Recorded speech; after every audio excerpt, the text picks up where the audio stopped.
में एक से एक बड़ा योद्धा है और मैं या तो उस बंदी के बच्चे को कत्ल करवा दूंगा या आपके चरणों में बंदी बना सकूंगा।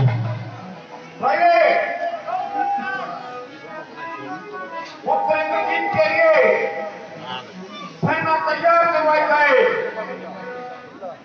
ठीक है सरकार, तो आ क्या उत्तराखंड जी, से बता दो। मेरा आदेश है कि कल सूर्य अस्त से पहले उस बंदी को बंदी बनाकर दरबार में हाजिर किया जाए।